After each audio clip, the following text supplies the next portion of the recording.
Hi guys! It's me again, Mrs. B!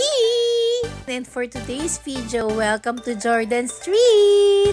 O mas kilalang Jordan Night Market dito sa Hong Kong. Dito nyo nga matatagpuan lahat ng klase ng street foods nila. Syempre, hindi namin palalagpasin to. Sa mga gustong pumunta sa Hong Kong o papunta pa lang, naku, huwag nyo kalimutan ilagay sa itinerary nyo ang Jordan Street. Super perfect pumunta dito, lalo na pag dinner time. Sa sobrang dami nga ng food at mga tinitinda dito, naku, talagang ma-overwhelm ka. At sure ako, mabubutas ang bulsa mo. Pero okay lang yun kasi super sarap at saka worth it naman lahat ng food dito. Minsan ka lang naman mag-travel, ngayon ka pa ba magtitipid? Syempre hindi, kaya kung ako sa'yo, tikman mo na lahat to kasi hindi ka naman talaga magsisisi. Lalo na itong napakasarap nilang sausage hotdog with sweet and spicy sauce. Nako, talagang ang sarap. Mas masarap pa sa hotdog ng mister mo.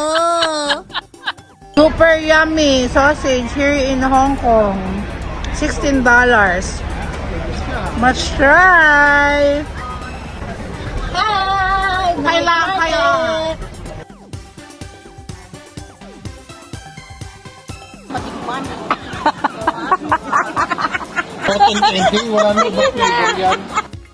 After nga namin kumain ng street food, nag-decide na kaming kumain ng dinner dito sa famous King Crabs. Isa pa ito sa pinakasikat at dinadayo dito sa Jordan Street. Dahil nga dinadayo ito at halos mga turista ang kumakain dito.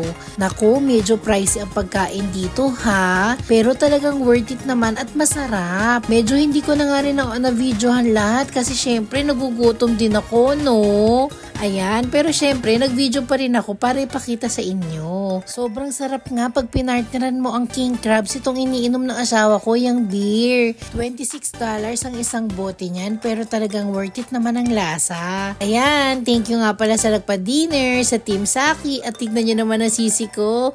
Umaangat na ang kilay. Paano? Lasing na ata sila. Talaga namang gaganahan ka, lalo na sa sarap ng putahe at syempre, sa lamig ng panahon dito sa Hong Kong. So guys, ano pang iniintay nyo? Puntahan nyo na tong Jordan Street at talagang hindi kayo magsisisi. Siyempre, huwag nyo kalilimutan umorder ng kanilang super sikat na King Crab. Ayan, ang total bill na inabot pala namin is 12,000 pesos or 1,520 kung i-convert nyo sa Hong Kong dollars. Ayun lang! Bye!